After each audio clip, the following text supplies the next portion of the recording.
I am the Tofu Golem. Please enjoy the video. You start by logging into the official tax portal or an approved e-file service. Enter your SSN or ITIN and verify your identity. Next, upload or enter W-2 and 1099 amounts exactly as shown. Rounding is not allowed. Make sure your bank routing and account numbers are at hand for direct deposit. Once done, select your filing status and dependents. This sets standard deduction options and credits. Proceed to the income entry screen to begin adding sources. You will now enter each income type line by line. Wages from W-2, freelance 1099 amounts, and interest/dividends from 1099 INT/1099 DIV.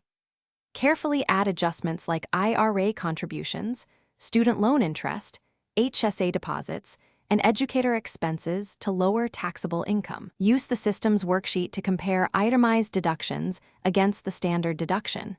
It shows which saves more tax. You're at the finish line.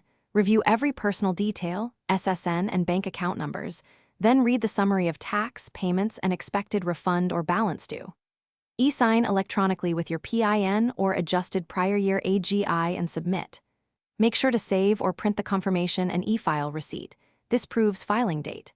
If the return is rejected, don't panic. Note the rejection code, fix the specific field, often a typo or mismatched SSN, and resubmit promptly to preserve the filing date.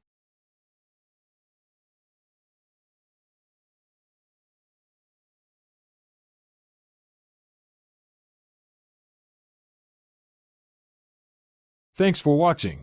Consider subscribing if we helped you today.